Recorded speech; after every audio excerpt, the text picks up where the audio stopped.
মেয়েটিকে দেখা মাত্রই ছেলেটি তাড়াতাড়ি করে তাকে বিয়ে করে ফেলে, কিন্তু এটাই ছিল তার জীবনের সব থেকে বড় ভুল। এরপরে আগে কি হতে চলেছে সেটাই জানতে পারবো আজকের মুভিতে। হ্যালো বন্ধুরা, চলে এসেছি আরো একটি নতুন মুভি এক্সপ্লেনিং ভিডিও নিয়ে। আজ আমি এক্সপ্লেন করতে চলেছি নতুন রিলিজ হওয়া আনপাভাম পাল্লাতাথু। তো চলো বেশি দেরি না করে মুভি এক্সপ্লেনেশনটা শুরু করা যাক। মুভি শুরুতেই আমাদের শক্তি নামের একটি মেয়েকে দেখানো হয়, যে কিনা তার বান্ধবীদের সাথে মিলে একটা ছেলের ব্যাপারে কথা বলছিল। আসলে শিব নামের একটি ছেলে তাকে দেখতে আসতে চলেছে, সেই কারণে সে সেই শিব নামের ছেলেটির সোশ্যাল মিডিয়ার প্রোফাইল চেক করছে। অন্যদিকে শক্তির বাবা এখানে পণ্ডিতজির কাছে শিব এবং শক্তির কুণ্ডলি মেলাচ্ছিল, যেখানে পণ্ডিতজি বলে এই জড়ি তো একদম সুপারহিট হতে চলেছে। এটা শোনার মাত্রই শক্তির বাবা অনেক বেশি খুশি হয়ে যায় এবং পরের দিনই শিব এবং তার পরিবার মিলে শক্তিকে দেখতে এসেছিল। এরপরে যখন শিব শক্তিকে দেখে, তাকে দেখে তার পছন্দ হয়ে যায়, কিন্তু শক্তির বাবা এখানে শক্তিকে মেঝেতে বসতে বলে, যাতে শিবের পরিবারের লোকেরা শক্তিকে এখানে ভালো করে দেখতে পারুক। শক্তিকে দেখা মাত্র শিব ও মেঝেতে বসে পড়ে এবং বলে, আমি এর মধ্যে ভাগাভাগি করি না, যে ব্যাপারটা কিনা শক্তিরও ভালো লাগে। এরপর শিব এবং শক্তি একা কথা বলার জন্য আসে। এরপর শক্তির রুমে শিব দেখতে পায় তার রুমের দেয়ালে আম্বেদকর এবং পেরিয়ারের ছবি লাগানো রয়েছে, তার সাথে সেখানে আরো একজনের ছবি লাগানো ছিল। এটাকে দেখে শক্তি বলে, ইনি হলো কার্ল মার্কস, কিন্তু শিব বলে, না তো, এ তো জিউ পোপ। কিন্তু শিব এই ব্যাপারটাকে বেশি খেয়াল করলো না এবং তারা বিয়ে করে নিল, সেই কারণে এই সম্পর্কটা ঠিক হয়ে যায়। এরপরে আমরা দেখতে পাই শিব প্রায় শক্তিকে ঘুরতে নিয়ে আসে এবং সে এমন ভাব করে যে সে অনেক বেশি মডার্ন ভাবনা চিন্তা করে। সে চাইতো যে মেয়েরা যেন ফ্রিডমে বাঁচুক, এই নিয়ে সে শক্তির সামনে অনেক বড় বড় কথা বলে। এইগুলো শুনে শক্তি খুশি হয়ে যায় এবং ভাবে যে একে বিয়ের পর সে আমাকে স্বাধীনতাতে থাকতে দেবে, যেমনটা আমি সবসময় বাঁচতে চাইছিলাম, কিন্তু এতদিন ধরে আমার বাবা আমাকে আটকিয়ে রেখেছিল।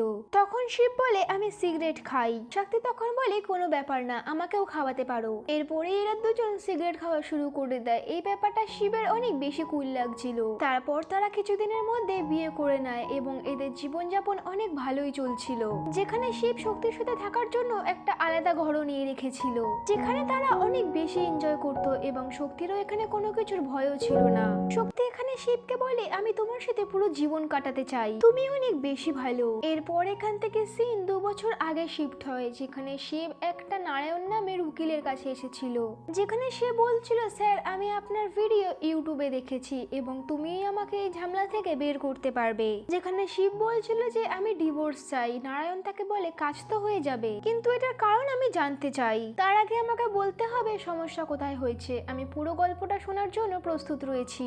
এরপর শিব এখানে কাহিনী বলা শুরু করে এবং সিন পাস্টে যায়। যখন তাদের বিয়ের 1 মাস হয়ে যায়, তখন শিব দেখতে পারে যে এখানে শক্তি মঙ্গলসূত্র পরেছিল না। শিব তাকে জিজ্ঞাসা করাতে শক্তি তাকে বলে, সেটা তো আমি গয়নার বাস্কতে রেখে দিয়েছি, কারণ সেটা অনেক বেশি ভারী মনে হচ্ছিল আর মঙ্গলসূত্র পরাটা অতটাও জরুরি নয়। কিন্তু শিবের তো এই ব্যাপারটা ভালো লাগলো না, কারণ সে সবসময় তার মাকে মঙ্গলসূত্র পরে থাকতে দেখেছিল, কিন্তু শিব তখন কিছু বলল না। এরপর যখন শিব একদিন কাজ থেকে ফেরে, তখন সে দেখতে পায় শক্তি রান্না করেনি আর সে খাবার না বানিয়ে আরামসে রিলস বানাচ্ছিল।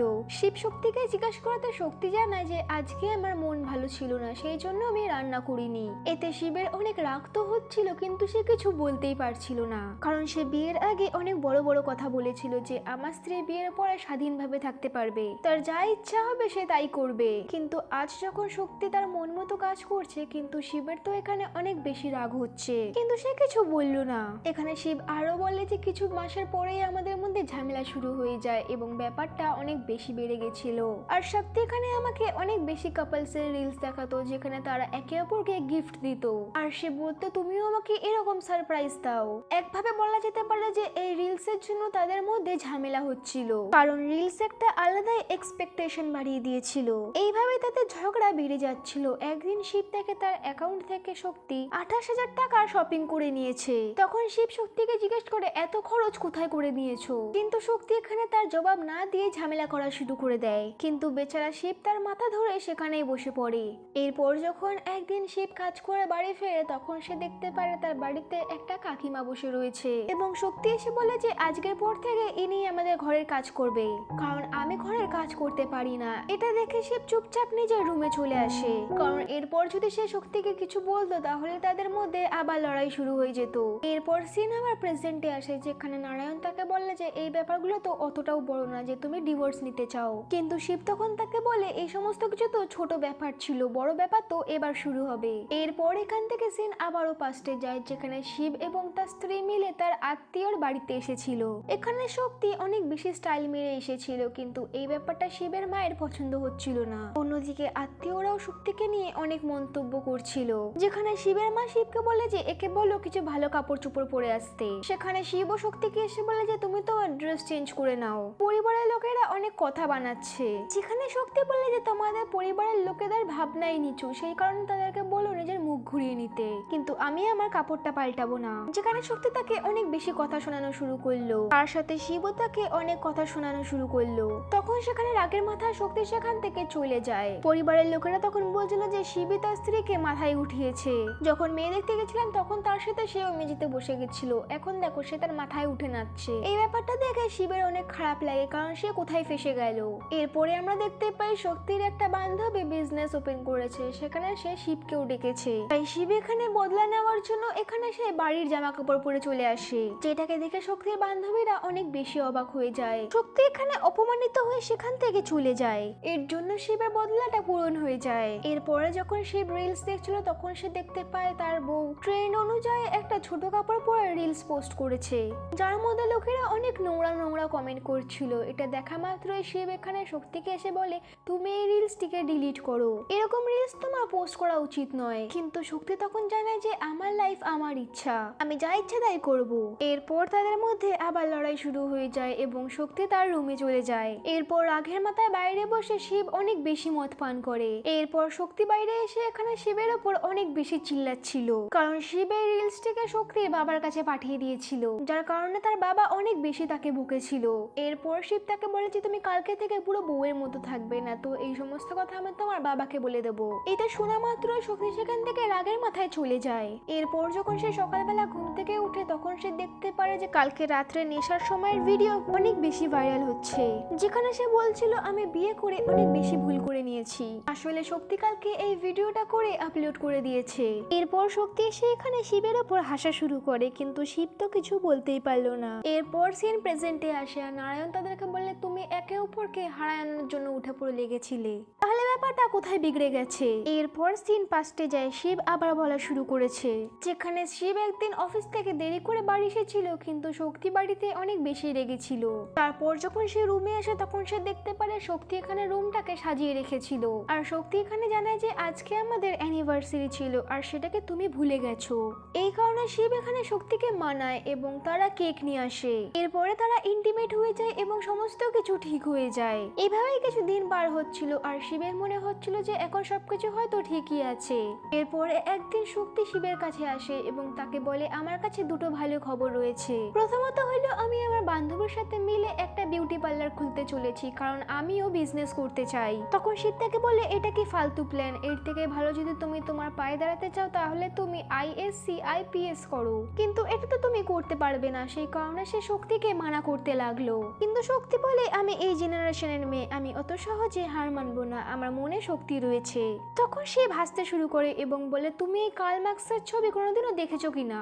নিজের বাড়িতে জিও পপের ছবি লাগিয়ে সবাইকে কার্ল মার্কস বলো, শুধু রিলস দেখে দেখে তোমার মাথা খারাপ হয়ে গেছে। আমার মনে হচ্ছে দ্বিতীয় গুড নিউজটা হচ্ছে তুমি তোমার বিজনেসের জন্য আমাকেই বলবে লোন নিয়ে বিজনেসটা ওপেন করে দিতে, তাই না? এই নিয়ে শিব শক্তিকে অনেক বেশি কথা শোনায় এবং তাকে বলে তুমি খুব বেশি উড়তে শুরু করেছো, মেয়ে বলে কি যা ইচ্ছে তাই করবে। যেটা তো শুনে শক্তি এখানে অনেক বেশি কান্না করে। শিব এখানে জানতে পারে যে শক্তি তো প্রেগনেন্ট ছিল, কিন্তু শক্তি তো কান্না করতে করতে অজ্ঞান হয়ে যায়। এরপর যখন শিব তাকে হসপিটালে নিয়ে যায়, এখানে গিয়ে সে জানতে পারে শক্তির বেবি অ্যাবর্ট হয়ে গেছে। যে ব্যাপারটা শিবের অনেক বেশি খারাপ লাগে যে সে অজান্তেই শক্তিকে কত বাজে কথা শুনিয়ে দিয়েছে। এরপর যখন শিব ওষুধ আনার জন্য যায় তখন সে ফিরে এসে দেখতে পায় শক্তি তো জ্ঞান ফেরা মাত্র এখান থেকে চলে গেছে, যেটা দেখে তো শিব অনেক বেশি ঘাবড়ে যায় এবং সে চারিদিকে শক্তিকে খুঁজতে শুরু করে দেয়। তারপর শক্তির বান্ধবীর কাছ থেকে এসে জানতে পারে শক্তি লক্ষ্মী নামের একটি উকিলের কাছে গেছে। তারপর শিব লক্ষ্মীর বাড়িতে এসে শক্তিকে এখান থেকে যাওয়ার জন্য বলছিল, কিন্তু কিন্তু এখানে লক্ষ্মী তো অনেক বেশি রেগে যায় এবং তাকে বলছিল তোমার সাহস কি করে হলো আমার বাড়িতে ঢুকে আসার। সেই কারণে সে গার্ডদেরকে দেখে শিবকে এখান থেকে ধাক্কা মেরিয়ে বের করে দেয়। এরপর সিন প্রেজেন্টে আসে এবং শিব জানায় যে শক্তি আমার উপর ডিভোর্সের কেস ফাইল করেছে, সেই কারণে আমাকে 2টোর সময় থানায় যেতে হবে এবং সেই কারণেই আমি তোমার কাছে এসেছি। তখনই সেখানে নারায়ণের বন্ধু সিদ্ধু আসে এবং তারা দুজনে মিলে এখানে থানার জন্য বেরিয়ে পড়ে। এরপরে সেখানে আমরা থানার সিন দেখতে পাই যেখানে 2টো কাপল তাদের সামনে লড়াই করছিল, কারণ এখানে লেডি অন্য চক্কর চালিয়ে নিয়েছে, কিন্তু তার সত্ত্বেও সে তার স্বামীর কাছে টাকা চাইছে। যেখানে পুলিশ অফিসার এখানে তার স্বামীকে বলছে তুমি খরচা না দিলে আমি তোমাকে জেলে ভরে দেবো।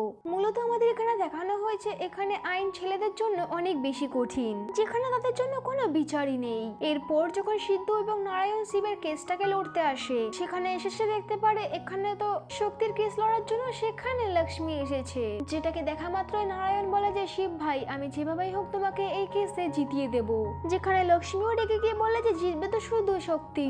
এরপর নারায়ণ এখানে সিদ্ধুকে পাঠায় যে শিবের কেসটিকে রিপ্রেজেন্ট করার জন্য, আর এখানে পুলিশ অফিসার এখানে লক্ষ্মীর কাছে শক্তির কেসটির কথা জিজ্ঞাসা করে, যেখানে লক্ষ্মী এখানে বলে যে এটা ডোমেস্টিক ভায়োলেন্সের কেস, শিব এখানে শক্তির উপর হাত উঠিয়েছে, সেই কারণে এখানে শক্তির বাচ্চা মারা গেছে।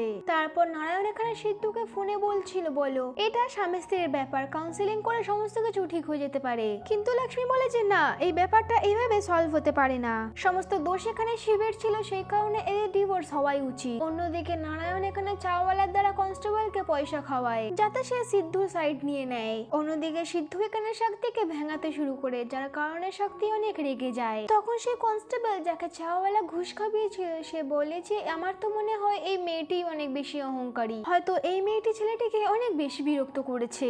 তখন সেখানে শক্তি কনস্টেবলের উপরে চেলানো শুরু করে, তখন সেখানে সিদ্ধুর কথা মতো শিব কান্না করতে শুরু করে। এখানে তারা এমন ভাব করে যে এখানে শিবের কোনো ভুলই নেই, শক্তি তাকে বিরক্ত করে রেখেছিল। তখন পুলিশ অফিসার বলে আমি কোনো কমপ্লেন নিতে পারবো না, তোমরা এই ব্যাপারটাকে কোর্টেই নিয়ে যাও, কারণ এখানে তো আমার ছেলের কোনো দোষই মনে হচ্ছিল না, এখানে নারায়ণ বাজি মেরে নিয়েছিল, যেটা দেখার মাত্রই লক্ষ্মীর অনেক বেশি রাগ হয়। তখন এখানে যাওয়ার সময় লক্ষ্মী এখানে শক্তিকে বলে যদি আর একটু জোর দিতে তাহলে আমরা কমপ্লেনের দ্বারা যে ব্যাপারটাকে জিতে নিতে পারতাম।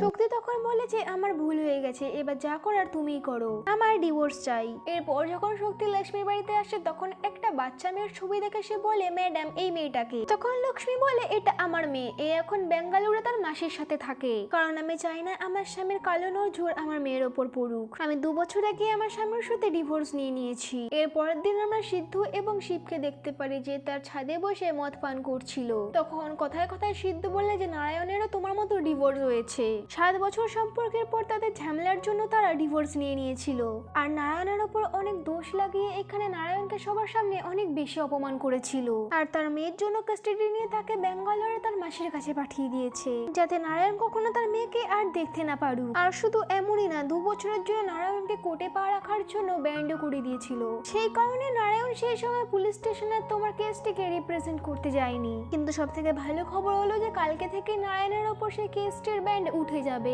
এবং সে কালকেই তোমার সাথে কোর্টে যেতে পারবে। এর পরের দিনে আমরা শিব এবং শক্তিকে কোর্টে দেখতে পাই, যেখানে লক্ষ্মী বলছিল আমার ক্লায়েন্টের ডিভোর্স চাই, কিন্তু নারায়ণ এখানে বলে যে আমার ক্লায়েন্ট তার স্ত্রীর সাথে থাকতে চায়। তখন 2 উকিলের মধ্যে অনেক বেশি তর্ক বিতর্ক হয় এবং লক্ষ্মী বলে যে শিব নেশার ঘরে শক্তিকে অনেক মারধর করেছে, যার কারণে তার বাচ্চা অ্যাবর্ট হয়ে গেছে। এটা শোনা মাত্রই জাজ অনেক বেশি অবাক হয়ে যায়, কিন্তু এখানে নারায়ণ বলে যে স্যার আপনি তদন্ত করে নেন যে আসলে শিব এখানে শক্তিকে মেরেছে কিনা। তখন জাজও অর্ডার দিয়ে দেয় এবং এদের দুজনকে কাউন্সিলিং এর জন্য অর্ডার দিয়ে দেয়। এরপর তারা এখানে কাউন্সিলিং এর জন্য আসে, কিন্তু কাউন্সিলিং এর জন্য এদের কোনো যায় আসে না। এরপর যখন এই ব্যাপারটা শিবের বাবা জানতে পারে তখন সে তার উপর অনেক বেশি রেগে যায়, সে কথা কিভাবে ভাবলে এর জন্য আমাদের নাম খারাপ হচ্ছে, কিন্তু শিব এখানে কিছুই বলল না। অন্যদিকে শক্তির বাবা বসে এখানে শক্তির উপর অনেক চিল্লাচ্ছিল যে তুমি আমার নাক কাটিয়ে দিয়েছো, চুপচাপ এই কেসটিকে বন্ধ করো, চলো আমি তোমার মিটমাট করাচ্ছি। কিন্তু সেখানে শক্তি মানা করে দেয় এবং লক্ষ্মী এখানে পুলিশ ডেকে তাদেরকে এখান থেকে তাড়িয়ে দেয়। অন্যদিকে লক্ষ্মী এখানে শক্তিকে বলছিল যে তোমার জব শুরু করে দেওয়া উচিত, কারণ ডিভোর্সের পর তোমাকে তোমার পায়ে দাঁড়াতে হবে। তখন শক্তিও কিছু না কিছু জব করা শুরু করে দিয়েছে, কিন্তু শক্তি এখানে আগে কোনোদিনও কোনো জব করেনি। অন্যদিকে লক্ষ্মী এখানে শিবকে ফাঁসানোর জন্য অনেক প্ল্যান প্ল্যান ভেবে নিয়েছে যে সে যেভাবেই হোক শিবকে হারিয়ে দেবে, তার জন্য যতই শিবের ওপর বাজে অভিযোগ দেওয়া হোক না কেন। এরপর কোর্টের সিন দেখানো হয় যেখানে শক্তির মেডিকেল রিপোর্ট চলে এসেছে, আর সেখানে স্পষ্টভাবে লেখা ছিল যে হরমোনের কারণে বাচ্চা বাঁচতে পারেনি। তখন লক্ষ্মী বারে হতেই পারে কোনো প্রমাণ নেই, কিন্তু এই শিব অনেক বেশি মদ পান করে, সেই কারণে সে আমার ক্লায়েন্টের উপর অনেক বেশি অত্যাচার করে এবং সে শিবের সেই ভিডিওটাও দেখায় যেটা দেখে জাজ তাড়াতাড়ি করে শিবের অ্যালকোহল টেস্ট লিখে দেয়, যাতে জানতে পারা যাক যে সে আসলে মদ্যপান করে কিনা। তারপরে আমরা দেখতে পারি শিব এই টেস্টটাকেও পার করে দিয়েছে। এরপর আমরা দেখতে পারি লক্ষ্মী শিবের ওপর আরো দোষ চাপায়, যেমন সে অ্যাডিক্ট এবং সে ফ্যান্টাসিতে বাঁচত। কি জানে সে শিবের ওপর আরো কত বাজে বাজে অভিযোগ দিচ্ছিল, আর শিব টেস্ট দিতে দিতে পাগল হয়ে যাচ্ছিল, তবুও শিব সমস্ত টেস্টে পাস হয়ে যাচ্ছিল। এরপর যখন লক্ষ্মী সমস্ত দিক থেকে হেরে যাচ্ছিল, তখন সে সব থেকে বড় অস্ত্র বের করে, যেখানে সে একটা মেয়েকে নিয়ে এসেছে এবং সেই মেয়ের দ্বারা সে এখানে তার উপর অভিযোগ আনতে চলেছে যে শিব এই মেয়েটাকে অনেক বেশি বিরক্ত করে। এটা জানা মাত্র নারায়ণ বলে তো এর জন্য মামলাটা পুরো খারাপ হয়ে যেতে পারে, যার কারণে নারায়ণ এখানে শিবকে জাজের গাড়ির সামনে ধাক্কা মেরে ফেলে দেয়, যেই কারণে জাজ এই কেসটাকে আরো বেশি পিছিয়ে দেয়, কারণ শিব হসপিটালে পৌঁছে গেছিল। এরপর শিবের কাছে নারায়ণ এসে বলে যে আমরা হয়তো এই কেসটিকে হেরে যাব, সেই কারণে তোমার নামে যে সমস্ত প্রপার্টি আছে সেগুলোকে অন্য কারোর নামে করতে হবে, আর তোমার স্যালারি অনুযায়ী তোমার খরচা আরো বেশি দেখাতে হবে, নয়তো সমস্ত কিছু লক্ষ্মী শক্তির নামে করিয়ে দেবে। এরপরের দিন ডেট দেওয়ার আগে শিব তার নাম করা ফ্ল্যাটটাকে তার ভাইয়ের নামে করিয়ে দেয়, আর এখানে শিবের ওপর অনেক বেশি লোন রয়েছে, এরকম সে ডকুমেন্টস বানায় যাতে শিবকে বেশি পয়সা না দিতে হয়। কিন্তু এই সমস্ত কিছুতে শিবের অনেক বেশি খারাপ লাগছিল, সে শক্তিকে ভালোবাসতো, কিন্তু এখন সে কোন জায়গায় এসে পড়েছে। এরপরে আমরা দেখতে পারি লক্ষ্মী একটা ফিমেল লিস্টের বাড়িতে এসেছে এবং তাকে গিয়ে বলে যে সে যদি আমাদের হয়ে যায় তাহলে এই কেসটিতে আমরা আরো শক্তিশালী হয়ে যেতে পারবো। তখনই সেখানে লিডার আসে এবং তার স্বামীকে কফি দেয় এবং তাকে বলে যে কিছু লাগলে আমাকে ডাকবে। এটা দেখার পর লক্ষ্মী তাকে জিজ্ঞেস করে, ম্যাম তুমি তোমার স্বামীর এই সমস্ত কাজ কেন করছো? তখন সেই লেডি বলে যে আমি আমার স্বামীকে ভালোবাসি, সেই কারণে তার কাজ আমি করবো না তো কে করবে। এর সাথে সে আরো বলে আজকালকার লোকেরা ভাবে যে আমরা স্বামীর গুলামি কেন করব, কিন্তু এটা তো গুলামি না, এটা আমাদের ভালোবাসা। আর আজকাল তো স্বামীরা তার স্ত্রীর অনেক বেশি সেবা করে, তাহলে তাদের ভালোবাসাটা যেটা সবাই ডিজার্ভ করে সেটা কি তার পাওয়া উচিত নয়? এটা শোনার পর লক্ষ্মী এবং শক্তি ভাবতে শুরু করে দেয়, কারণ তাদের অনেক পস্তাবা হচ্ছিল। অন্যদিকে শিব এখানে তার মেয়েদের সাথে কথা বলছিল, যে বলছিল এখনকার কেউ সবাই শুধু একে অপরের বিরুদ্ধে যেতে চায়। তখন সে বলে তুমি আমাকেই দেখে নাও, আমার কোনো শখ নেই লোকের বাড়িতে কাজ করার, কিন্তু আমি আমার স্বামীর সাহায্য করার জন্য লোকের বাড়িতে কাজ করি। যেটা শোনার পর তো শিবের অনেক বেশি খারাপ লাগে, কারণ সে মনে করলো সে তো শক্তিকে এখনো ভালোবাসে। একদিকে শিবও অনেক দুঃখিত ছিল, অন্যদিকে শক্তিও। এরপর কেসের একদিন আগে শিব নারায়ণের কাছে এসে বলে যে আমি শক্তিকে অ্যালুমিনি দিতে রাজি রয়েছি, তুমি আমাদের ডিভোর্স করিয়ে দাও, আমি শুধু শক্তিকে খুশি দেখতে চাই। এরপর যখন এরা কোর্টে আসে তখন আমরা জানতে পারি এখানে নতুন জাজে ট্রান্সফার হয়েছে এবং সে এসে বলে যে এটা আমার প্রথম কেস, সেই কারণে তোমাদের পুরো শক্তি লাগিয়ে এই কেসটিকে লড়ো। তখন নারায়ণ বলে আমার ক্লায়েন্ট চুপচাপ ডিভোর্স দেওয়ার জন্য রাজি। যেটা শোনার পর তো শক্তি অনেক বেশি অবাক হয়ে যায়, কারণ সে ডিভোর্সটাকে চাইছিল না, কিন্তু এই ব্যাপারটাকে সে বলতে পারছিল না, কারণ তাদের মাঝখানে ইগো আসছে। তখন জাজ জিজ্ঞেস করে আসলে ডিভোর্সের কারণ কি, যার কারণে ডেট এত বেশি পিছিয়েছে, কিন্তু এই ব্যাপারটা এখনো সলভ হয়নি।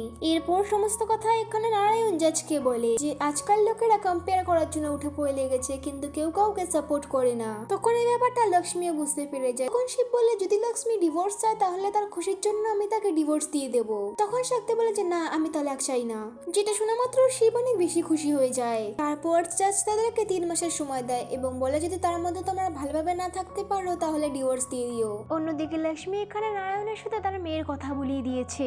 এরপর 2 বছর পর তার মেয়েকে দেখে নারায়ণ অনেক বেশি কান্না করে।